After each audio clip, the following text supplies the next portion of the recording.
전해드린 대로 전남 나주에서 발생한 이주 노동자 괴롭힘 영상이 공개된 이후 파문이 커지고 있습니다. 관련 내용 최진영 변호사, 조현선 변호사와 함께 이야기 나눠보겠습니다. 안녕하세요. 안녕하십니까. 자, 공개된 영상을 저희가 같이 봤는데 이주 노동자가 화물에 묶여서 지게차로 들어 올려지는 충격적인 장면이었습니다. 이 해당 공장에서는 또 다른 괴롭힘도 있었다고 해요. 그렇습니다. 저는 깜짝 놀랐는데요. 지금도 그림에 보입니다만 한 3단계로 이게 괴롭힘이 된 것 같습니다. 예. 지금은 저렇게 이렇게 그 비닐에 쌓인 채만 있지만 제가 아는 한 저 비닐로 싸는 것은 자동화 기계로 이렇게 그렇죠. 사람을 묶어놓고 빙빙빙빙 돌릴 때 느꼈던 그 어떤 충격, 그리고 네. 이후에 저렇게 지게차에 옮기는 것 자체도 그런데 이제는 리프트, 말 그대로 공중 부양시킨 것 아닙니까? 근데 그게 두 번째. 마지막으로 옆에 있었던 또 한국인 동료 노동자들은 휴대폰을 찍으면서 조롱까지 했던 건 아니겠습니까? 이런 반인권적 그 유린이 정말 대한민국 선진국에서 일어났다는 사실 자체가 굉장히 좀 안타까운 것 같은데요. 실제 이곳 그 나주에 있는 공장 같은 경우에는 이 피해자를 비롯해서 이주 노동자들이 한 10명 정도 근무했고 한국인들이 3, 4명, 합계 22명 정도 근무를 했다라고 하는 것 같은데요. 이 부분에 대해서 지금 뭐 정치권뿐만 아니고 대한민국을 넘어 정말 해외에도 이런 부분이 나가서 있을까 봐 정말 마음이 정말 조마조마합니다. 네, 이재명 대통령도 이 사건에 대해 야만적 인권 침해라며 실태 파악을 지시했습니다. 이 피해 이주 노동자 목소리와 함께 직접 들어보겠습니다. 마음이 너무 따뜻해요. 스트레스 많이 받았어요. 지난달에 몸이 안 좋아하니까 제가 병원 갔어요. 근육이 너무 아프니까. 그런 모멸적인 대접을 이영만리 타국에서 받았으니 얼마나 괴롭고 또 외롭고 서러웠겠습니까? 또 그걸 보는 전 세계인들이 대한민국을 가히 어떻게 볼까 참으로 걱정되는 장면이었습니다. 네, 들으신 것처럼 이 피해 이주 노동자 스트레스가 상당히 컸다고 하는데요. 왜 가해자들은 이런 일을 벌였을까요?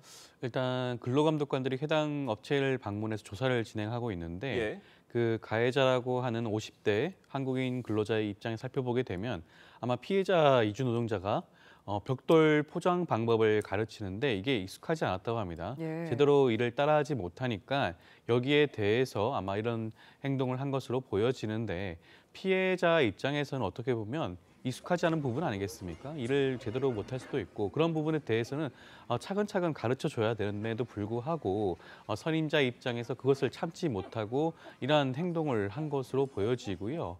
피해자 입장에서는 이에 대한 사과를 요청을 하고 있는데 근로감독관들을 대상으로 해서 조사에서는 가해자 입장에서는 피해자에게 눈물을 흘리며 죄송하다는 입장을 밝혔고요. 그리고 해당 업체의 대표의 경우에도 자신의 업체에서 발생한 일에 대해서 모든 것을 책임을 지겠다라는 뜻을 밝혔다고 합니다.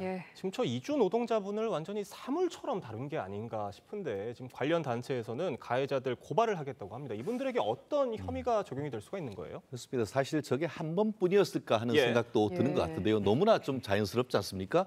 근데 이 부분 같은 경우에는 근로기준법 8조에 보면은 사용자는 사고 발생 그 밖에 어떤 이유로도 근로자를 폭행하지 못한다라고 돼 있고요. 그리고 이를 위반할 경우에는 징역 5년 이하의 징역, 5천만 원 이하의 벌금으로 형법이 정하고 있는 폭행죄보다 훨씬 더 강하게 처벌받고 있습니다.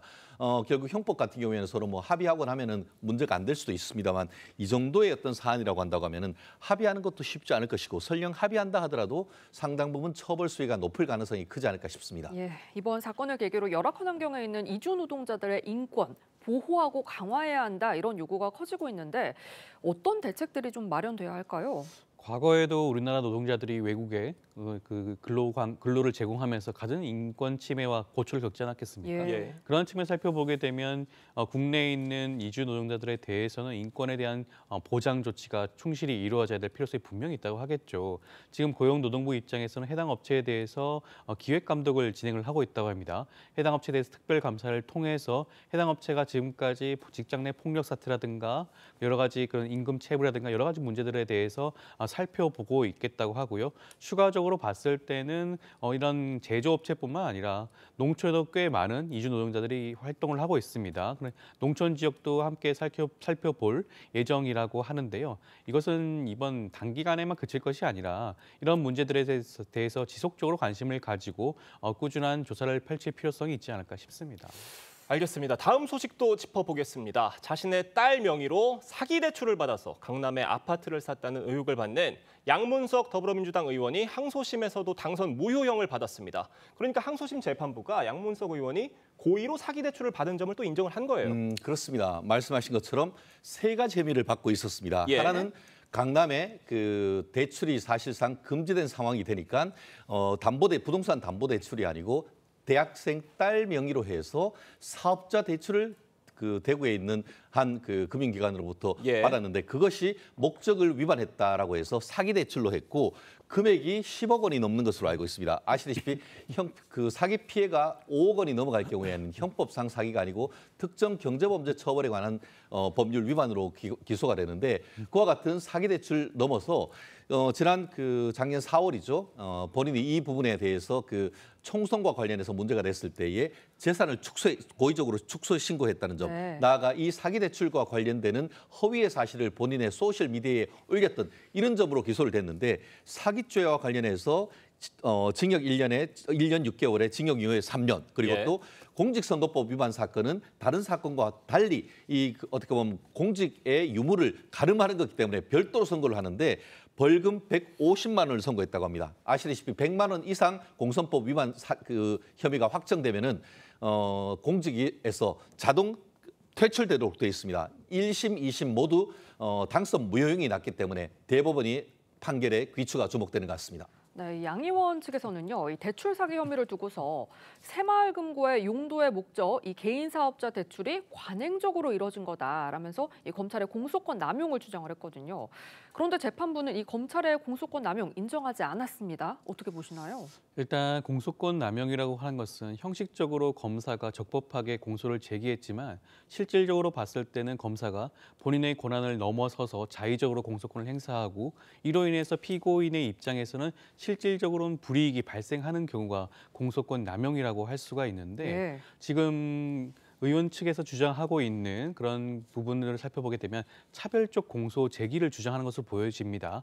동일하고 유사한 사안과 그런 범죄에 대해서 특정인에 대해서만 기소를 하는 경우라고 할 수가 있는데 현실적으로 우리 법원의 입장에서 이러한 차별적 공소 제기에 대해서는 공소권 남용을 인정하지 않는 경우가 대부분인 것이 현실적인 상황입니다. 아마 그러한 측면에서 이번 재판부도 이 부분에 대해서 인정하지 않은 게 아닌가 싶습니다. 네, 만약에 양 의원이 의원직을 상실하면 양 의원과 관련한 논란에도 공천을 유지했던 당시 이재명 민주당 대표 책임론도 불거질 수 있을 것 같은데 이건 어떻게 보시나요?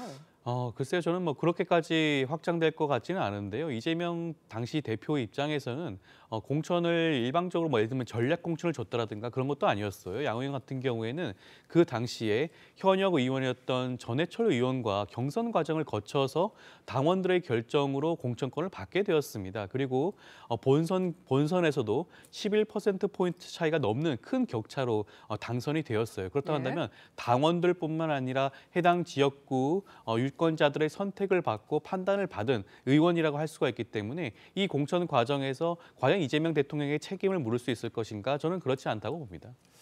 당시 그 공천 과정을 두고 비명 행사다 이런 지적들 나왔었던 것 같은데 이 논란에 대해서는 어떻게 보십니까? 그렇습니다.